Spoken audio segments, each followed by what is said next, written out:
बता रहा हूं कि क्या है एमपीसी, तो मॉडल व्यू कंट्रोलर, एक यही एप्लीकेशन है। यहाँ पे हाथ रखने की अभी सिर्फ कंसेप्ट समझना है, हर एक चीज हम डिटेल में करेंगे एक दो दिन में, और आपको काफी कुछ पता होगा।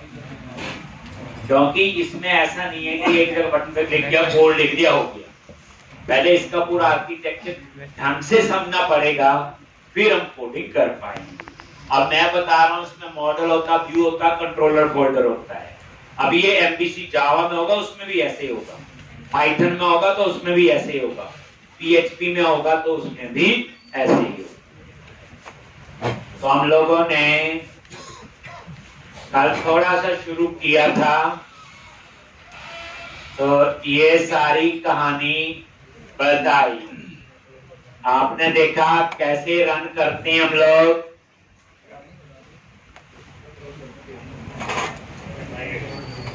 अब ये देखो, ये आपका आ गया था, लेकिन जो मैंने कंट्रोलर बनाया हमने उसको कॉल करना है।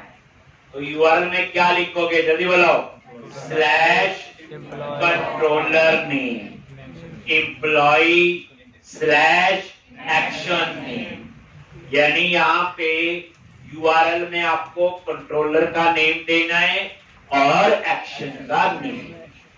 ठीक, आप यहां सीधा पेज को एक्सेस नहीं कर सकते। ठीक, तो अब यहां पे, और जब मैंने ये पेज बनाया था थोड़ी बूटस्ट्रैप और थोड़ी एचटीएमएल लिखने की कोशिश की। अब यहां तक, अब सबसे पहले अब हम थोड़ा सा समझेंगे कहानी, बस ये समझ जाओ, जब भी एक्सेस करना है तो पहले कंट्रोलर का नेम और फिर एक्शन का नेम, ये आपने याद रखना। अब यहां पे ये सारा डिजाइन कहां से आ रहा है, हमारे लिए तो जादू लग रहा है, तो ये कहां से आ रहा है पहले हम इसकी, मैं हमेशा मेरा थोड़ी सी बैकग्राउंड बनाता हूं, डिटेल में हम 2-4 दिन में पहुंचेंगे। सबसे पहले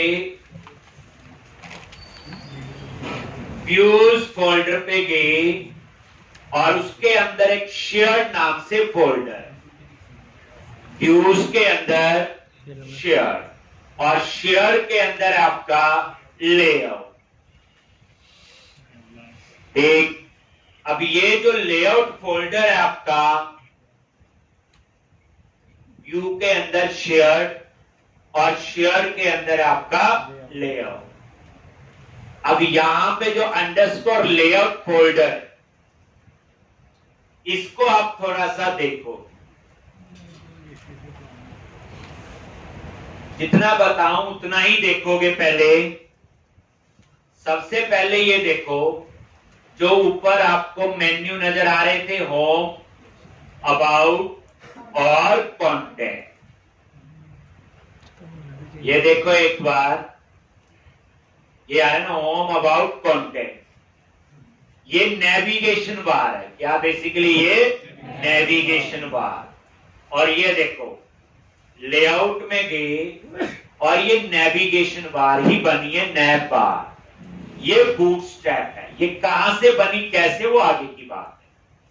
अब इस नेविगेशन बार के अंदर ये 3 मेन्यू ऑप्शंस है, होम, अबाउट, कॉन्टेक्ट। अब मैं चाहता हूं उसके बाद एक और ऑप्शन आ जाए यहां पे, एम्प्लॉय, और उस पे क्लिक करें तो जो मैंने कंट्रोलर और एक्शन बनाया वहां जाना चाहिए। तो मैं क्या कर रहा हूं, ये देखो, ये क्या बना हुआ, अनसॉर्टेड लिस्ट, यूएल का मतलब होता है अनसॉर्टेड लिस्ट, और ये एलआई टैग होता है, दैट इज लिस्ट। ठीक, अब यहां पे आपने एलआई टैग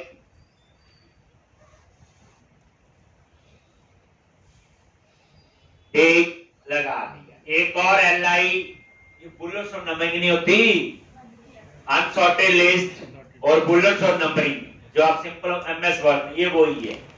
अब एक एलआई टैग और लगाया, और उसके बीच में वही लिख रहा हूं जो ऊपर है।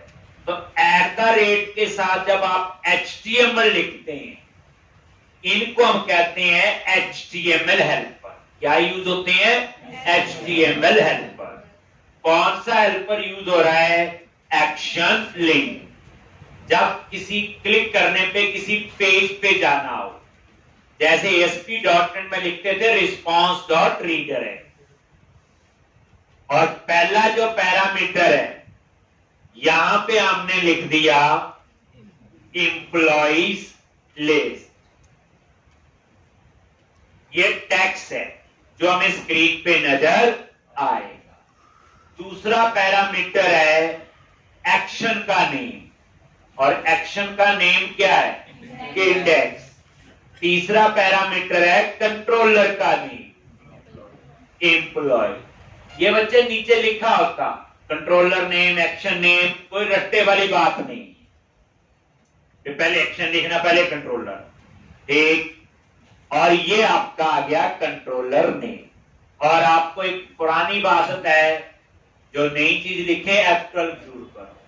अब देखो एक्शन लिंक पे इसी पे क्लिक किया और F12, आप नजर मारो, ये देखो ये एक्शन लिंक कितनी बार ओवरलोड हुआ है।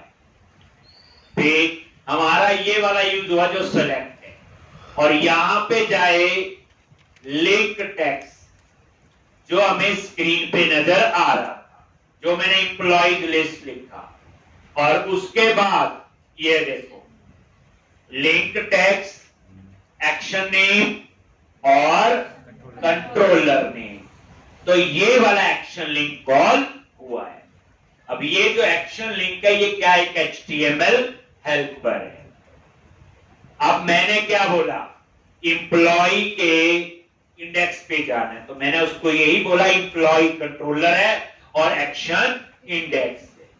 तो ये कहानी आपकी यहां तक पहुंच गई। ये देखो आ गया। अब इसको सेव किया, रन है प्रोजेक्ट। तो ये देखो, कभी भी बच्चे HTML में चेंज करते हो, प्रोजेक्ट रनिंग रखा करो, ब्राउजर में चेंज आपको साथ साथ मिल जाएगा। जब C# में चेंज करते हो तो फिर दोबारा रन करना पड़ता है। ये देखो, अब मैं रिफ्रेश करूंगा, हमें ऊपर क्या मिलेगा? Employees list. और ये देखो एक और मेन्यू आ गया, और उसमें वो कॉल। समझा की बात? ठीक। अब ये कहानी कहां पे थी? लेआउट में। तो कोई पूछे, ये जो अंडरस्कोर लेआउट है व्यूज के अंदर शेयर में, this is your master page. Master page क्या होता है? कॉमन टेम्पलेट है जो सारे पेजेस पे अप्लाई होगा। कॉमन डिजाइन है जो सारे पेजेस पे अप्लाई होगा। अब देखो एम्प्लॉय लिस्ट पे ये आ गया, कॉन्टैक्ट पे क्लिक किया, ये इन्होंने बनाया हुआ, लेकिन अबाउट पे क्लिक किया आ रहा है, होम पे क्लिक किया आ रहा है। लेकिन नोटिस करो ये इंफॉर्मेशन चेंज नहीं हो रही, सिर्फ चेंज क्या हो रहा है? इतना पार्ट, ये भी नहीं चेंज हो रहा है। देख लो कॉन्टैक्ट, ये देखो सिर्फ इतनी चीज चेंज हुई, बाकी सेम रही। अबाउट, ये देखो इतनी चीज चेंज हुई, बाकी सेम रही। ठीक, तो इसलिए इसका मतलब क्या हुआ कि ये सारा कहां से आ रहा है? लेआउट से। लेआउट क्या है? एक कॉमन टेम्पलेट है। जैसे मैं सिंपल एग्जांपल दूं आपको, जैसे हम लोग सिंपल किसी सोसाइटी में कोई फ्लैट लेते हैं, तो उन्होंने क्या किया होता है? डिजाइन बनाया होता है सैंपल फ्लैट का, भी ऐसे बनेंगे सारे।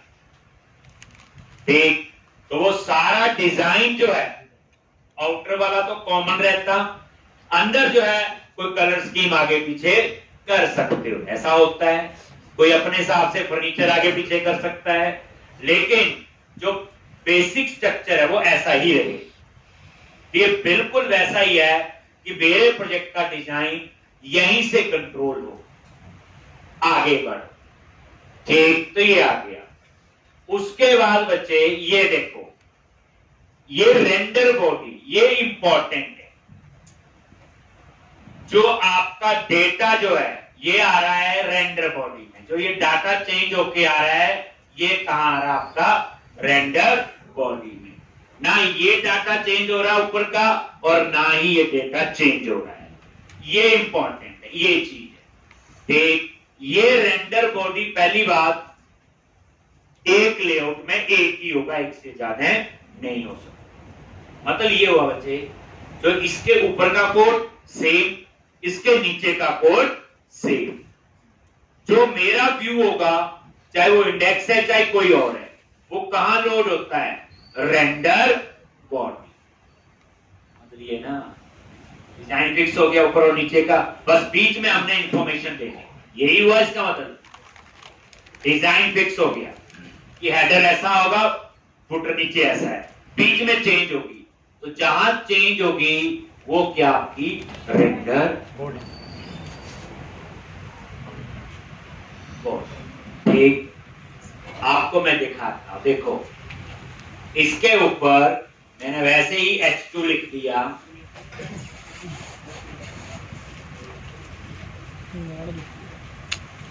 और यहां लिखा कंटेंट स्टार। और थोड़ी याद पड़ चुकी है कल से बूटस्ट्रैप की टैग साइफर डेंजर। नीचे आ जाओ, और यही मैंने नीचे लाइन लिख दी कंटेंट एंड।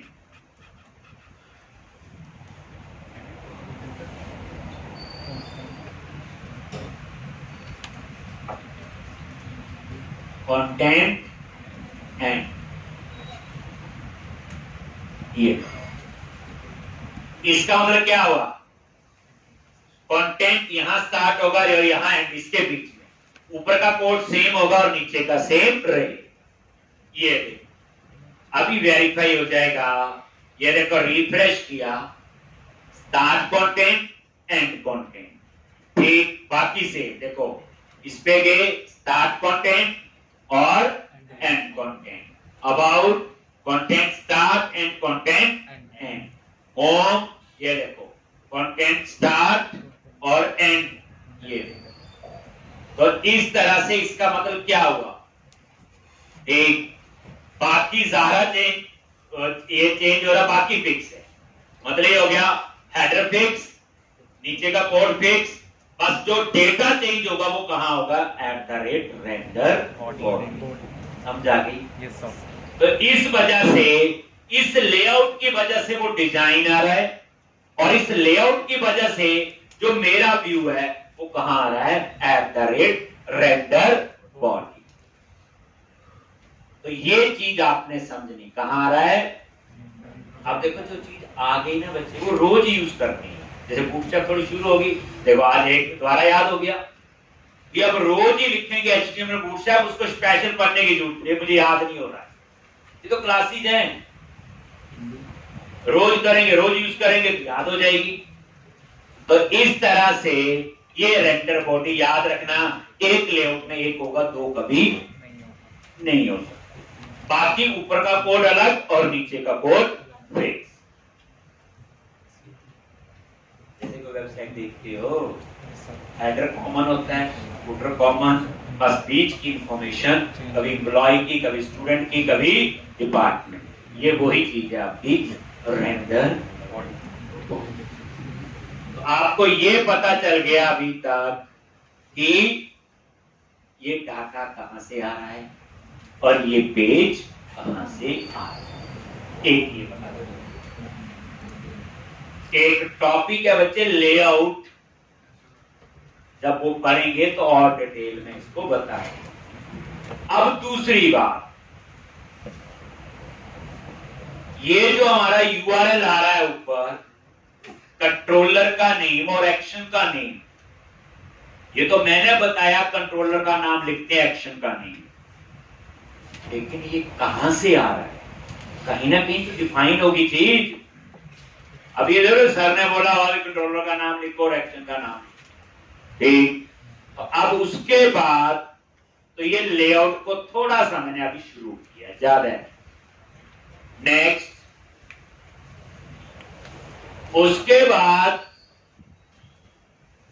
यहां पे ऐप स्टार्ट फोल्डर में जाओ, वहां एक फाइल है route.config.cs। अब इस फाइल को थोड़ा नजर मारो। राउट कॉन्फिग, राउटिंग क्या होती, जो हमें एड्रेस बार में यूआरएल होता है, दैट इज राउटिंग, पहली बार। तो ये route.config.cs, इसके अंदर सारी राउटिंग की कहानी आए।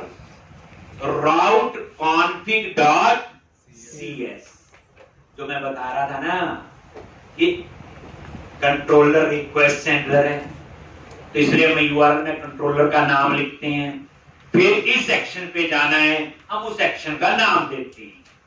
अब वो तो मैंने बताया ना, ये चीज कहीं ना कहीं तो लिखी होगी। याद रखना, जो भी चीज पढ़ी जाती है, कहीं से पढ़ते हैं, कहीं ना कहीं तो डिफाइन होती है, उस जगह पे हमें पता होना चाहिए। राउट कॉन्फिग। अब ये देखो आगे, ये राउटिंग बच्चे एक टॉपिक है जिसके मैं 1.5-2 लेक्चर अलग से लूंगा। ये थोड़ा सा बेस आज बनाऊंगा कि इसका क्या रोल है। ये देखो यहां पे, ये देखो राउट स्टार्ट मैप राउट, ये जो नेम है राउट का, ये कुछ भी हो सकता है। मैं अपना नाम भी रख सकता हूं।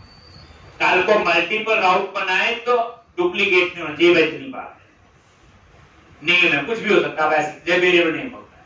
URL, that is your pattern. URL क्या आपका पैटर्न। अब इस पैटर्न को समझो आप क्या है। सबसे पहले कंट्रोलर का नेम, जब बच्चे करली ब्रैकेट में लिखते हैं, ये वेरिएबल कंसीडर होते हैं। क्या कंसीडर होंगे? वेरिएबल। एक तो करली ब्रैकेट में लिखा कंट्रोलर, तो पहले हमें लिखना पड़ेगा कंट्रोलर का नेम स्लैश, फिर क्या लिखा हुआ एक्शन, फिर लिखना पड़ेगा मुझे एक्शन का नेम। करली ब्रैकेट मतलब वेरिएबल है, फिर जो एक्शन का नाम इंडेक्स दूंगा, इंडेक्स या कोई और दूंगा तो उस पे जाएगा। स्लैश ये आईडी, कोई आईडी होगा जैसे फाइंड फूड करते हैं तो ये बच्चे पैटर्न बन गया। पैटर्न क्या है? पहले कंट्रोलर का नाम स्लैश एक्शन का नेम और स्लैश आईडी। अगर आपको ये पैटर्न अच्छा ना लगे, आप अपना बना लो। अब पता क्या लिखना पड़ेगा? क्या लिखना पड़ेगा यूआरएल में? बोलो CS स्लैश कंट्रोलर का नेम स्लैश एक्शन का नेम स्लैश आईडी। पर अभी नहीं पक्का लेना, बड़ा कुछ और है तो जो अभी बताने वाला। तो आप समझ गए होंगे, ये पैटर्न है। जो पैटर्न कहां लिखा हुआ? राउट कॉन्फिग। मान लो किसी ने यूआरएल में कंट्रोलर का नाम नहीं दिया, एक्शन का नाम नहीं दिया, आईडी नहीं दिया, तो कहां जाएगा? डिफॉल्ट। क्या लिखा हुआ डिफॉल्ट में? देखो कंट्रोलर का नेम होम, ये कंट्रोलर बाय डिफॉल्ट बना हुआ है। एक्शन का नेम इंडेक्स, ठीक। और आईडी जो है वो क्या आपका ऑप्शनल है, पास करो चाहे ना करो। तभी हम कंट्रोलर और एक्शन का नाम ही हमेशा पास करते हैं। तो अगर आपने बच्चे कंट्रोलर और एक्शन का नाम नहीं लिखा तो बाय डिफॉल्ट कहां जा रहा है? होम और उसके अंदर इंडेक्स, ठीक। जैसे देखो अभी रन,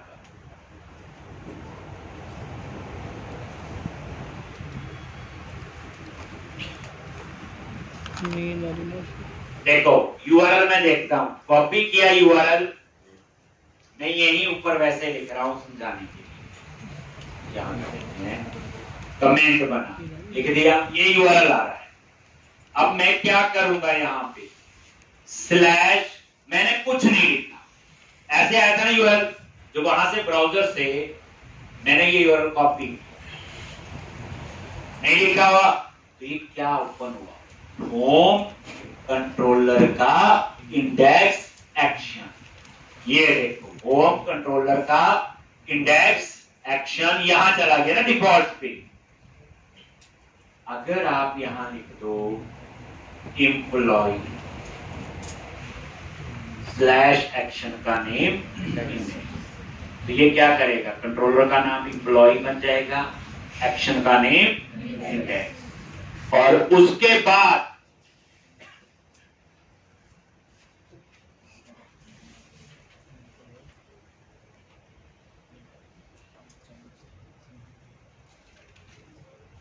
उसके बाद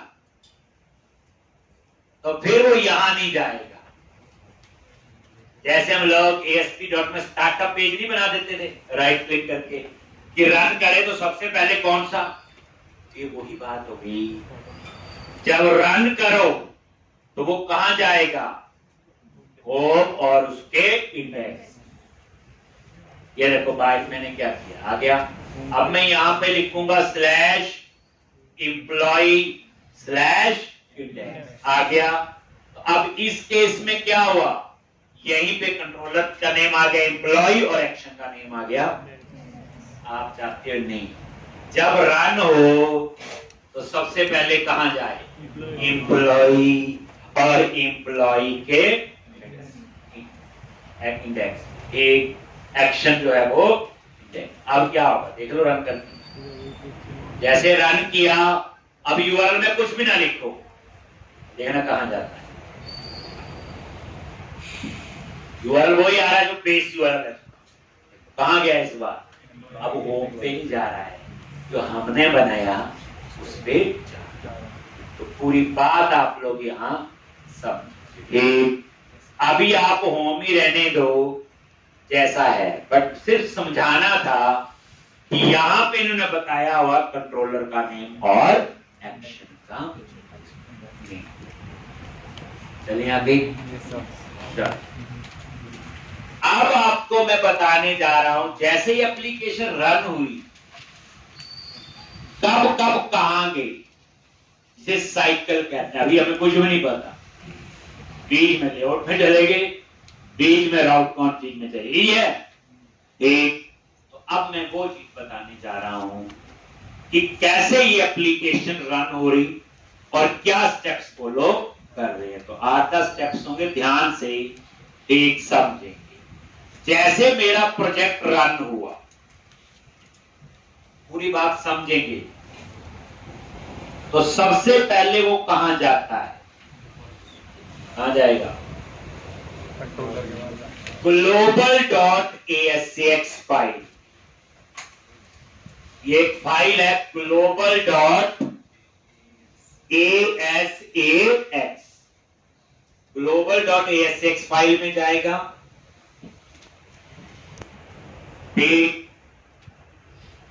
ग्लोबल उसका नाम है और एक्सटेंशन है .asax बनी हुई है। पहली बात, ये फाइल पूरे प्रोजेक्ट में एक हो, global.asax। और to manage application and session level events, to manage application and session, SESSION, ये आगे बताऊंगा सेशन क्या होता है और एप्लीकेशन।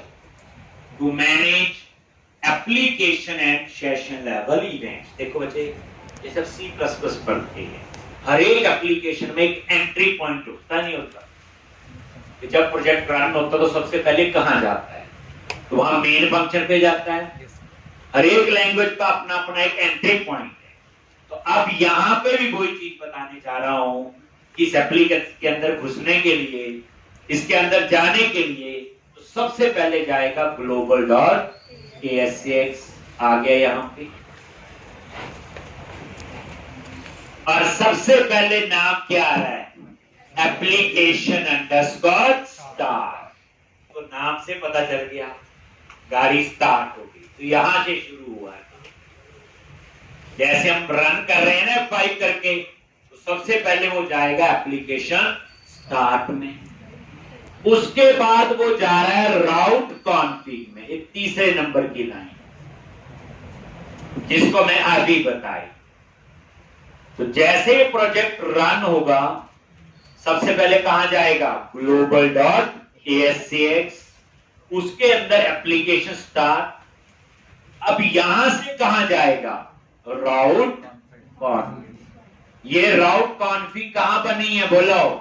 एफ स्टार्ट और उसके अंदर राउट कॉन्फिग। ये देखो अभी बताई, जैसे वो राउट कॉन्फिग पे आएगा तो यहां पे आपने बताया होगा कौन सा कंट्रोलर और कौन सा एक्शन।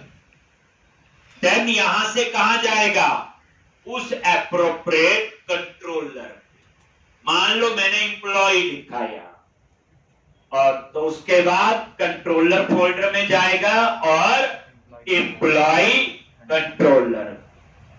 और जैसे एम्प्लॉय कंट्रोलर पे पहुंचेगा तो यहां पे किस सेक्शन पे जाएगा? इंडेक्स। और इंडेक्स सेक्शन के बाद कहां जाएगा? अभी पहले इतना समझो। एंट्री पॉइंट समझ आगे दोबारा से global.asx फाइल में गया, वहां पे एप्लीकेशन स्टार्ट, इसका एप्लीकेशन यहीं से शुरू होगी। ये एंट्री पॉइंट है इस एप्लीकेशन के अंदर जाने का। ये पढ़ना है, जावा पढ़ते वहां पढ़ो, पाइथन पढ़ते कहां एंट्री पॉइंट है? ये उड़ के नहीं जा सकते, ये यहां जाए अब यहां चला जाए, नेक्स्ट टाइम रन किया नहीं। अब यहां से वो जाएगा इस राउट कॉन्फिग में। अब राउट कॉन्फिग में यहीं से अब प्रेस कर लो, ये देखो देख गया वहीं पे राउट कॉन्फिग में। और ये राउट कॉन्फिग में क्या देखता है? देख किस कंट्रोलर पे जाना है और किस एक्शन। यहां आ गया, जो भी कंट्रोलर का नाम दिया होगा, जो भी एक्शन, तो हमने लिखा जी एम्प्लॉय कंट्रोलर का नेम और एक्शन लिखा इंडेक्स। तो उसमें आप लोग क्या करोगे? अब कंट्रोलर पे जाएगा एम्प्लॉय, चलो तो कंट्रोलर पे गया और एम्प्लॉय आ गया, एम्प्लॉय कंट्रोलर पे। उसके बाद हमने बोला इंडेक्स एक्शन आ गया यहां। अब इस इंडेक्स एक्शन के बाद कहां जाए बताओ? व्यू पे जाना चाहिए। एक्शन के बाद कहां जाता है बोलो? यही लिखा हुआ व्यू। लेकिन उस व्यू को कैसे पता चलेगा कौन सा डिजाइन लोड होगा? जो मैंने लेआउट फाइल बताई और में रुक के थोड़ी जाएगा। मान लो एक प्रोजेक्ट में मल्टीपल मॉड्यूल है, मल्टीपल लेआउट है, अलग अलग डिजाइन है, तो फिर इसके बाद व्यू पे नहीं जाएगा। इसके बाद वो जाएगा व्यूज फोल्डर के अंदर, एक फाइल है जिसका नाम है view star underscore view star. और इसमें क्या लिखा हुआ? लेआउट वाली फाइल का पाथ। यहां से उस मास्टर पेज पे जाएगा, यहां से उसे पता चलेगा। अच्छा, एक लेआउट एक अलग टॉपिक है जिसमें एक दो दिन मैंने लगा, ये तो मैं थोड़ा सा बेस बना रहा हूं कि कैसे है। इसका फायदा तो थोड़ा पढ़ा होगा, तो पढ़ेंगे तो हमें ऐसे नहीं लगेगा कि कुछ नहीं है। आ गया व्यूज के अंदर शेयर, और शेयर के अंदर है अंडरस्कोर लेआउट, जिसको मैं अभी थोड़ी देर पहले समझा रहा था, रेंडर बॉडी लिखा हुआ। यहां जाए और इसके बाद कहां जाएगा बोलो?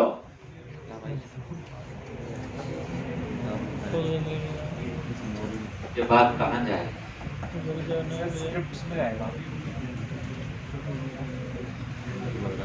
तो व्यू स्टार्ट पे गया, तो अंडरस्टूड है व्यू स्टार्ट क्या है? ये देख लो, व्यूज फोल्डर के अंदर एक फाइल है बनी हुई है अंडरस्कोर व्यू स्टार्ट। वहां पे क्या लिखा हुआ? लेआउट का पाथ। और यहां से कहां जाएगा? इस लेआउट, तो वो शेयर के अंदर ही है अंडरस्कोर लेआउट। और जैसे अंडरस्कोर लेआउट पे आएगा, ये देखो, तो यहां पे ये क्या कॉल करेगा? डिजाइन तो लोड हो गया, फिर रेंडर बॉडी में क्या आ जाएगा? आपका व्यू जो हमने बनाया हुआ एम्प्लॉय के अंदर इंडेक्स। फिर दोबारा से सारे steps. First step global.asax, second step route config, third step appropriate controller, fourth step view start, fifth step underscore layout और लास्ट स्टेप इंडेक्स। इतने रास्ते से बढ़ना पड़ेगा। जैसे आपको यहाँ से दिल्ली जाना है, नहीं पता होता यहाँ से दिल्ली जाना है, रास्ते के रूट भी पता होने चाहिए, पता चले कहीं और ही पहुंच गए, तो इसलिए पता होना जरूरी। ठीक, तो ये था आपका। दोबारा से देखो, मैंने उसी सीक्वेंस में सारी फाइल रखी है। देखो, सबसे पहले global.asax में गया, पहले ऐसे याद रखो। फिर उसके बाद राउट कॉन्फिग में गया, यस। फिर उसके बाद एम्प्लॉय कंट्रोलर में गया, यस। फिर उसके बाद व्यू स्टार्ट में गया, यस। फिर उसके बाद अंडरस्कोर लेआउट और उसके बाद इंडेक्स। ये लिख लोगे सारे स्टेप्स। फिर धीरे धीरे हमें पता क्या होगा कि एप्लीकेशन स्टार्ट के बाद राउट कॉन्फिग किया तो क्यों किया, तो वहां बोलेंगे इसलिए गया है, वहां सारी राउटिंग है, फिर कहां जाना है, किस कंट्रोलर पे जाना है, किस सेक्शन पे जाना है, वो कौन बताएगा, राउट कॉन्फिग। राउट कॉन्फिग ने हमें बता दिया कि आपका ये देखो इस पे गया, फिर आया राउट। राउट कॉन्फिग क्या करेगा, ये कंट्रोलर और ये एक्शन, यहीं से तो रास्ता मिलेगा। चंडीगढ़ से दिल्ली जाना है या कहीं और जाना है, ये रास्ता यहां मिलेगा। तो यहां से मिल गया जी कंट्रोलर एम्प्लॉय एक्शन इंडेक्स। तो इसके बाद एम्प्लॉय कंट्रोलर पे चला गया जी, और उसके बाद हम बोलते हैं जी कंट्रोलर पे पहुंच गए, फिर हम जाते थे उस एक्शन पे। लेकिन एक्शन से पहले डिजाइन पता होना चाहिए, तो एक्शन पे तभी जाएगा, पहले व्यू स्टार्ट में जाएगा। और व्यू स्टार्ट में क्या है, लेआउट वाली फाइल का पाथ है कि इस प्रोजेक्ट का मास्टर पेज ये है। फिर उसके बाद जाएगा इस लेआउट पे, और उसके बाद लास्ट स्टेप में ये जो रेंडर बॉडी है यहां पे आपका ये लोड होता है। ये ब्राउजर में एक्शन नेम और कंट्रोलर नेम स्मॉल अल्फाबेट्स में होने चाहिए। यूआरएल में यूआरएल केस सेंसिटिव नहीं होता, जैसे मर्जी। और रिटर्न व्यू में कंट्रोलर नेम होना चाहिए। रिटर्न व्यू के अंदर कंट्रोलर नेम आएगा सर। रिटर्न व्यू में कंट्रोलर नेम आएगा सर। नहीं बच्चे, रिटर्न व्यू में जो आता है ये देखो, ये बच्चे मॉडल का नाम है, व्यू को क्या डाटा पास करना है। ये है बच्चे एम्प्लॉय क्लास का ऑब्जेक्ट। व्यू को तो डाटा भेजेंगे ना, यही तो बताया। रिक्वेस्ट कंट्रोलर के पास जाएगी, कंट्रोलर क्या करेगा, मॉडल से इंफॉर्मेशन उठाएगा और व्यू को पास कर देगा। तो ये तो वही तो लिखा है, मॉडल क्लास का ऑब्जेक्ट इंफॉर्मेशन, और इसको पास कर दिया व्यू। तो स्टेप्स याद रखो, पहले global.asax, route config, employee controller, view start, layout और इंडेक्स। इसमें ना कुछ खा नहीं सकता। अगर नहीं मैं आगे पीछे कर दूं, ठीक कर दोगे फिर नहीं चलेगा। तो अब आपका आगे जैसे करना नहीं है, कल भी करना यही, ठीक। तो अभी तक मैंने आपको क्या बताया, इस एप्लीकेशन में क्या पता चला, प्रोजेक्ट कैसे बनाते हैं पीसी में, थोड़ा सा फोल्डर स्ट्रक्चर पता चल गया, प्रोजेक्ट कैसे रन करते हैं पता चल गया, मॉडल व्यू कंट्रोलर कैसे वर्क करता पता चल गया, और ये जो एप्लीकेशन रन हो रही ये कैसे वर्क कर रही वो भी आपको पता ठीक, तो इसमें मैंने इतने करवा। अब हम आगे शुरू करेंगे, इसमें डाटाबेस भी यूज होगा, क्योंकि आपको पता है प्रोजेक्ट में डाटाबेस हैंडलिंग। तो पहले एक बार फिर देख लो, सबसे पहले ग्लोबल डोमेन एसेट्स में जाएगा, फिर ऐप स्टार्ट के अंदर राउट कॉन्फिग में जाएगा, उसके बाद एप्रोप्रिएट कंट्रोलर पे जाएगा, फिर उसके बाद व्यूज के अंदर शेयर में व्यू स्टार्ट पे जाएगा, और उसके बाद शेयर के अंदर लेआउट में, और लास्ट में जाएगा किस पे, इंडेक्स व्यू, जो हमें नजर आए। ठीक, तो अब हम लोग नया प्रोजेक्ट बनाएंगे, उसमें डाटाबेस यूज करेंगे। ठीक, तो यहां डाटाबेस की कहानी नहीं है, जो हमने पढ़ी वो आजकल थोड़ी कम यूज होती। यहां पे हमने पढ़ी डाटाबेस फर्स्ट अप्रोच, यहां यूज होगी आपकी कोड फर्स्ट। तो अब आप यहां पे आगे, तो यहां पे हम लोग यूज करने वाले हैं नया कंसेप्ट एंटिटी फ्रेमवर्क। अभी हमने जो पढ़ा पीछे, दैट इज ADO.NET। डेटा को एक्सेस करने की अलग अलग टेक्निक्स हैं, जो आप ASP.NET में पढ़ के आए हैं, save update lead, that is ADO.NET। क्या था? ADO.NET। अब वो यूज नहीं होता, उसकी जगह हम यूज करते हैं MVC में एंटिटी फ्रेमवर्क। क्या यूज करते हैं? Entity framework. एंटिटी फ्रेमवर्क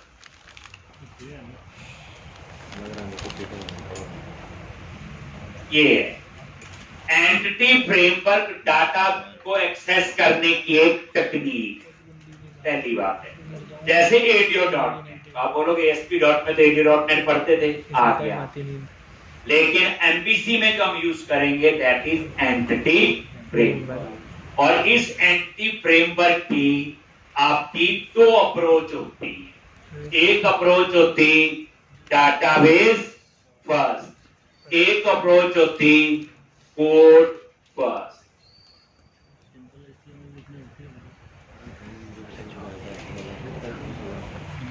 क्या फर्क होता दोनों में? इतना बता देता हूं, कोड फर्स्ट ही ज्यादा यूज होती है, और आज से हम कोड फर्स्ट ही यूज करें। डाटाबेस फर्स्ट और कोड फर्स्ट। सोचो,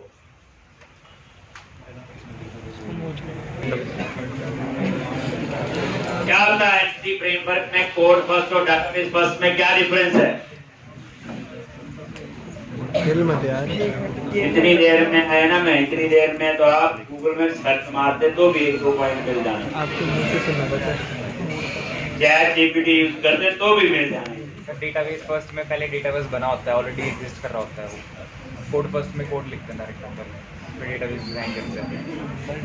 डेटाबेस फर्स्ट में हम पहले डेटाबेस डिज़ाइन करते हैं, उसके बाद फिर कोड करते हैं। कोड फर्स्ट में सर पहले क्लास कोड में क्लासेस डिज़ाइन करते हैं जिनके अकॉर्डिंग डेटाबेस बनता है। तो याद रखना, डाटाबेस फर्स्ट अप्रोच तो हमें आती है। जैसे हम माइक्रोसॉफ्ट सीक्वल सर्वर में जाके क्या करते थे? डाटाबेस बनाते थे, टेबल बनाते थे, स्टोर प्रोसीजर बनाते थे, उसके बाद उस डाटाबेस को यूज करते हैं, यानी डाटाबेस फर्स्ट। और कोड फर्स्ट में क्या होता है? कोडिंग से ही डाटाबेस बनेगा, सिंपल बात। कैसे? कोडिंग। अब ये मीनिंग तो आपको पढ़ के पता चल रहा है इतना, ये डिफरेंस थोड़ी हुआ, ये डिफरेंस थोड़ी हुआ है। ये तो कोडिंग से डाटाबेस बनेगा और डाटाबेस बन रहा है, इसमें क्या फायदा? चेंज कर, इसमें घड़ी लगा। तो याद रखना, डाटाबेस फर्स्ट में पहले डाटाबेस बना होता है। मान लो आपने प्रोजेक्ट बनाया, आपने डाटाबेस फर्स्ट अप्रोच यूज की और डाटाबेस यूज कर लिया माइक्रोसॉफ्ट एसक्यूएल सर्वर। प्रोजेक्ट बन गया, अब वो प्रोजेक्ट आपको लाइव करना है। तो एक सर्वर पे डाला प्रोजेक्ट, वहां माइक्रोएसक्यूएल सर्वर था। क्लाइंट कहता है कि अब मैंने इसमें ना ओरेकल डाटाबेस यूज करना है, तो क्या करोगे? सिर्फ डाटाबेस चेंज करने से काम नहीं चलेगा। जैसे कई बार क्या होता है ना, मुझे प्रोडक्ट बनाते हैं, एक प्रोडक्ट बनाया, अब अलग अलग क्लाइंट को हम बेच रहे हैं। अब मैंने प्रोडक्ट बनाया, एक डाटाबेस यूज कर लिया माइक्रोएसक्यूएल सर्वर। अब किसी क्लाइंट के पास ओरेकल है, किसी के पास माईसीक्वल है, किसी के पास कोई और है। तो डाटाबेस फर्स्ट में एक जो डाटाबेस आप यूज कर रहे हो वही डाटाबेस होना चाहिए, क्योंकि उसके हिसाब से हम क्लासेस एसक्यूएल कमांड यूज की होगी। अब ओरेकल करना है तो उसकी ओरेकल क्लाइंट वाली क्लासेस होंगी, कोई और है तो अलग अलग ही बनेगा सारा। लेकिन कोड फर्स्ट में क्या होता है,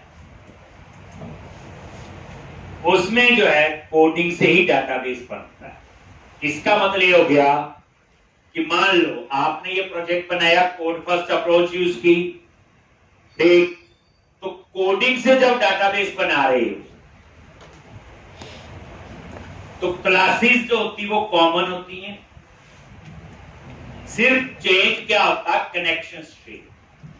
अब जिसने कनेक्शन स्ट्रिंग लिखा सीक्वल सर्वर का तो वो डाटाबेस सीक्वल सर्वर में बनेगा, जिसने लिखा ओरेकल का वो ओरेकल में बनेगा, जिसने लिखा माईसीक्वल का तो माईसीक्वल। तो फायदा क्या हुआ कि जब मैं प्रोजेक्ट बनाऊंगा कोड फर्स्ट से, क्लाइंट को प्रोजेक्ट दिया, डाटाबेस माइक्रोएसक्यूएल सर्वर यूज करना है, कनेक्शन स्ट्रिंग माइक्रोएसक्यूएल का लिखो, माइक्रोएसक्यूएल सर्वर का, वो डाटाबेस उसमें बन जाएगा। वही प्रोजेक्ट किसी और को दिया, उसने माईसीक्वल डाटाबेस यूज करना है, तो क्या करेगा, कनेक्शन स्ट्रिंग चेंज करेगा। तभी तो हम एक जगह लिखते हैं, कहां, web.config फाइल में कनेक्शन स्ट्रिंग चेंज करेगा और वो माईसीक्वल में बना देगा डाटाबेस। ठीक, ओरेकल है, कनेक्शन स्ट्रिंग चेंज करेंगे, ओरेकल का लिखेंगे, हम गूगल से पूछ लेंगे ना कि ओरेकल कनेक्शन स्ट्रिंग क्या आता है, या किसी मिल जाता है, लिखोगे तो डाटाबेस ओरेकल। इसका मतलब ये हो गया कि आपकी डाटाबेस की डिपेंडेंसी नहीं है कोड फर्स्ट के अंदर, क्योंकि वहां कोडिंग से ही डाटाबेस बनता है। दैट्स व्हाई आजकल आपका सारा क्या यूज होता है, कोड। ठीक है, तो अब मैं पढ़ाने जा रहा हूं आपको क्या, पूरी बात पूरा बताओ कि क्या पढ़ाने। एंटिटी फ्रेमवर्क में कोड फर्स्ट कोडिंग। हाँ, याद रखना, ये नहीं बोलना एमबीसी में कोड फर्स्ट पढ़ रहे हैं तो बेइज्जती हो जाएगी मेरी भी और आपकी। हम पढ़ रहे हैं एंटिटी फ्रेमवर्क की कोड फर्स्ट अप्रोच। अब इस एंटिटी फ्रेमवर्क को चाहे एमबीसी में यूज करो या नॉन एमबीसी में, वो तो बात की बात है। ठीक, तो अब आप लोग डाटाबेस हैंडलिंग सीखोगे तो वही, अब इसमें कुछ नई चीजें सीखेंगे। तो क्रिएट अ न्यू प्रोजेक्ट और ASP.NET वेब एप्लीकेशन। आपको थोड़ा राउटिंग पता चली, थोड़ा सा लेआउट पता चला, एप्लीकेशन का पूरा साइकिल पता चला, global.asx, route config, controller, view start, layout और इंडेक्स। देन नेक्स्ट, और इसका नेम दे दिया अंडरस्कोर MVC अंडरस्कोर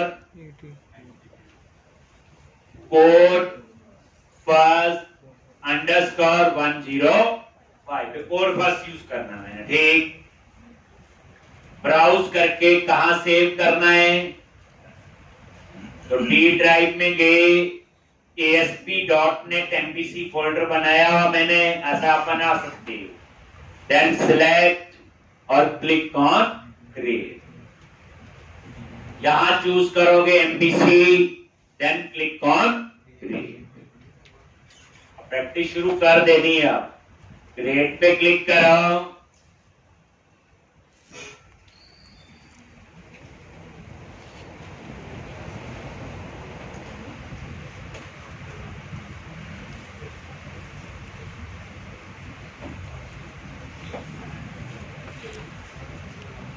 एक, और ये देखो आगे जी। तो सबसे पहला काम है एक पैकेज इंस्टॉल करना है, एंटिटी फ्रेमवर्क। तो जिस मशीन पे आप काम करोगे उस पे इंटरनेट होना चाहिए। जैसे ये देखो packages.config फाइल बताई थी कल, ये देखो आ गया। कई पैकेज हैं लेकिन यहाँ एंटिटी फ्रेमवर्क कहीं नजर नहीं आ रहा है, और हम तो एंटिटी फ्रेमवर्क पढ़ेंगे तो उसके लिए हमारी मशीन पे एंटिटी फ्रेमवर्क पैकेज इंस्टॉल होना चाहिए। मशीन मतलब प्रोजेक्ट पे। तो कैसे इंस्टॉल करते हैं अपना पैकेज देख लो। टूल्स मेन्यू पे गए, नगद पैकेज मैनेजर, नगद पैकेज मैनेजर, और यहां पे ऑप्शन है मैनेज नगद पैकेजेस फॉर सॉल्यूशन।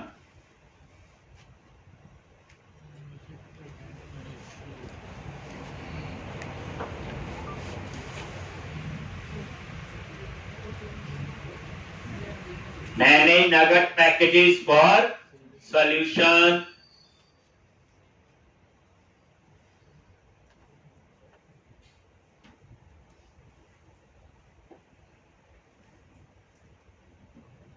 और यहां पे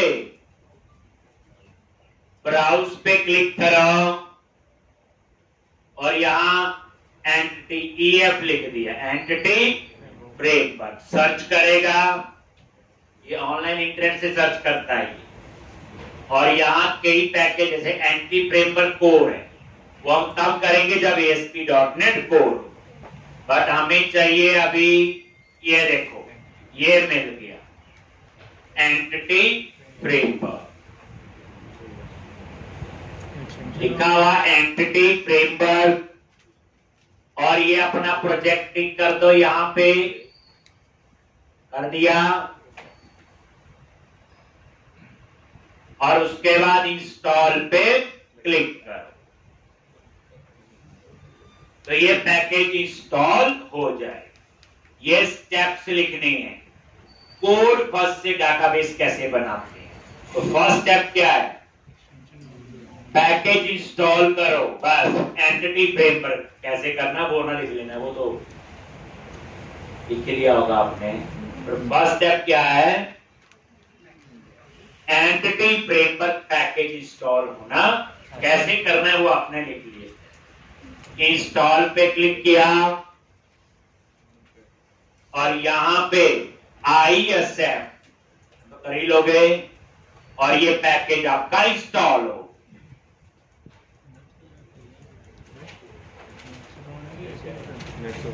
देखना है वही packages.config फाइल में जाओ और ये नजर आ गया, देखो हो गया इंस्टॉल, जो पहले इंस्टॉल नहीं था। तो फर्स्ट स्टेप क्या है, एंटिटी फ्रेमवर्क इंस्टॉल करो। सेकंड स्टेप होगा वेब कॉन्फ़िग फाइल में कनेक्शन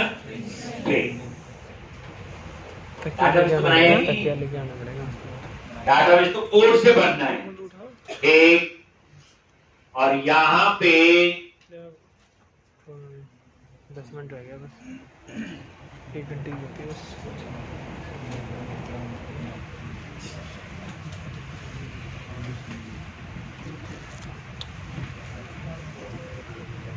एक तो वेब कॉन्फ़िग फाइल में गए, बताइए इस फाइल के बारे में। और यहाँ पे system.web के बाद ठीक। और क्या लिखते हो, अब कहानी पुरानी है, याद आ गई होगी। कनेक्शन स्ट्रिंग system.web के बाद लिख लिया। क्या लिखना है, ऐड नेम कौन str, चेंज कर दिया, नाम चेंज किया, कौन str। और उसके बाद कनेक्शन स्ट्रिंग, सर्वर का नेम। हम तो माइक्रोसॉफ्ट को सर्वर यूज कर रहे, अब तो वो ही लिखेंगे, ऑरेकल वाला ऑरेकल का लिख देगा। तो हमारी मशीन पे क्या नेम है, tab/SQL Express, tab/SQL Express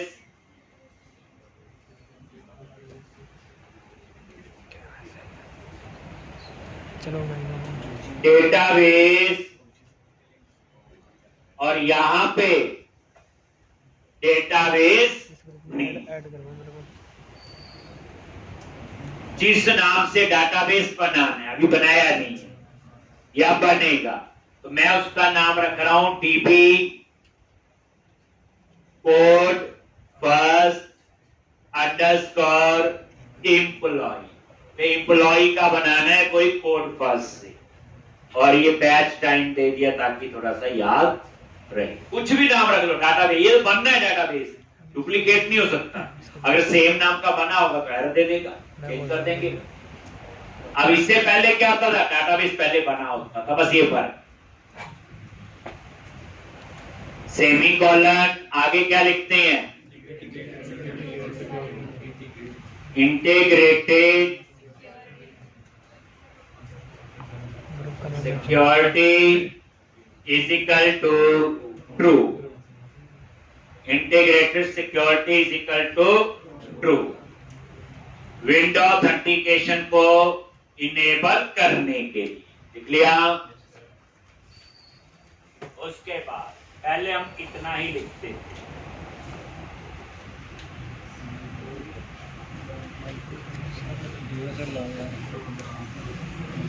इसमें जो पहले नहीं लिखते, इसमें कहां लिखा, ये माइक्रोसॉफ्ट एसक्यूएल सर्वर,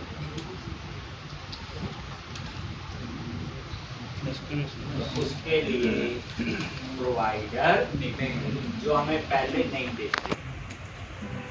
और अगर ये SQL सर्वर है तो system.data.SQL। क्लाइंट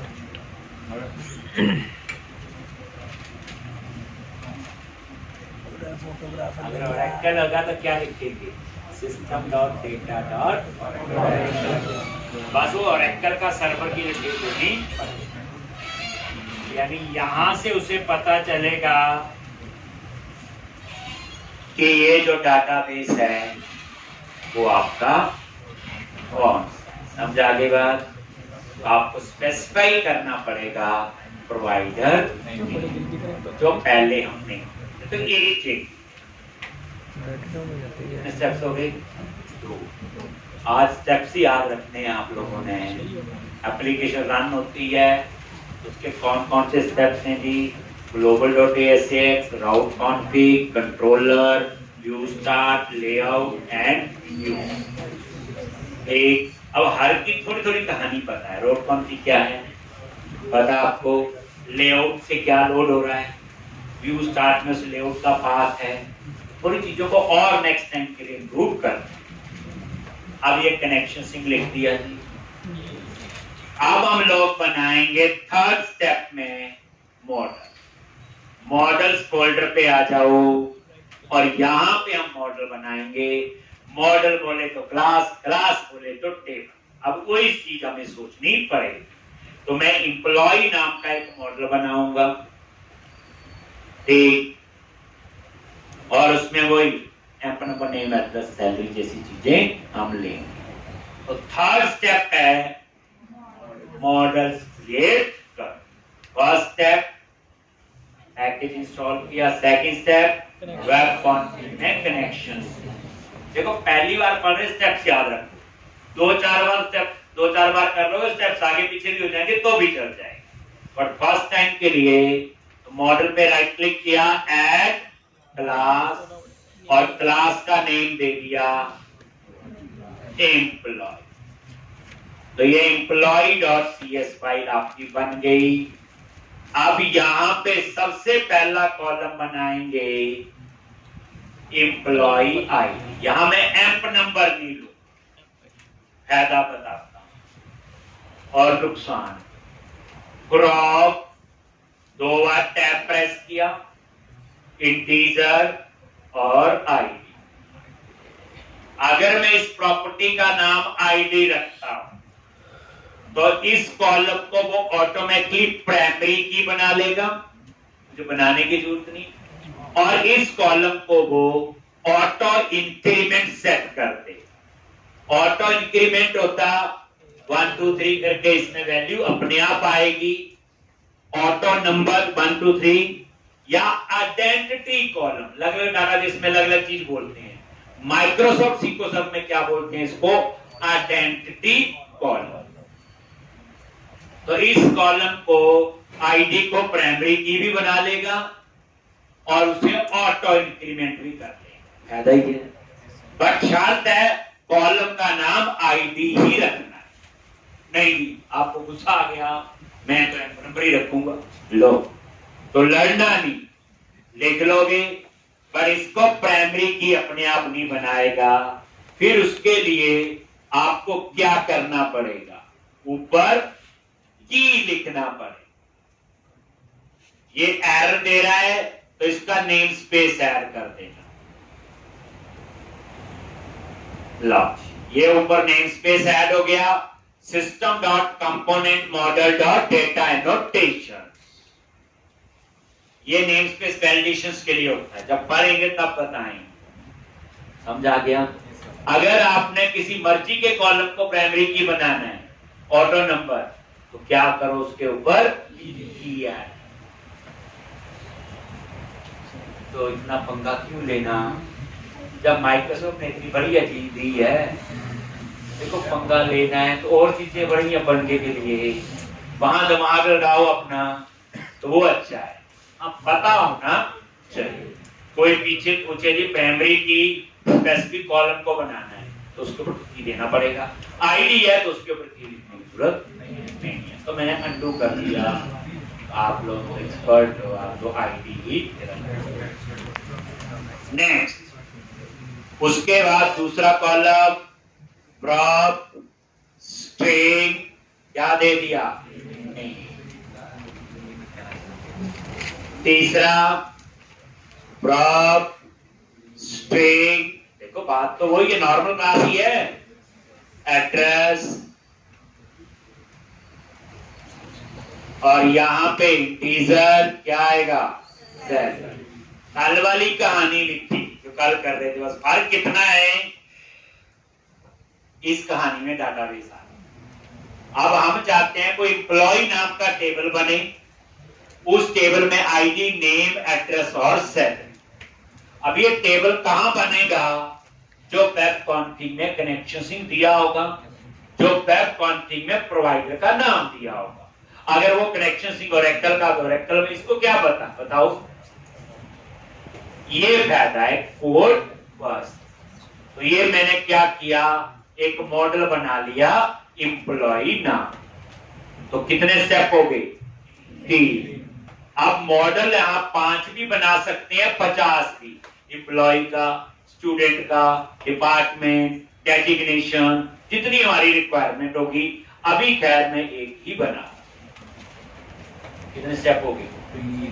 3। चौथा स्टेप क्या है? कंट्रोलर। एक फोल्डर बनाओ डाटा, सारा काम तो वही होगा। और उस फोल्डर के अंदर कैसे ये डाटाबेस के साथ इंटरेक्ट करेगा? देखो जो मर्जी ताम जाम कर लो, जो मर्जी तरीका फॉलो करो, जो मर्जी रूल फॉलो करो, बट बेचारे डाटाबेस को तो सिंपली समझ आती है। ठीक, अब वो कहानी कहां पे ऑर्गेनाइज होगी, उसके लिए फिर मेन एक डेटा फोल्डर बनाएंगे और वहां की कहानी समझेंगे। पर उसके लिए ना कल आना पड़ेगा आपको। तो कल हम लोग पढ़ेंगे बच्चे, साथ साथ प्रैक्टिस कर लेनी। कोड फर्स्ट अप्रोच रोज यूज होगी। अब जो चीजें पढ़ रहे हैं रोज यूज होगी। 1 घंटा का होना चाहिए पूरा।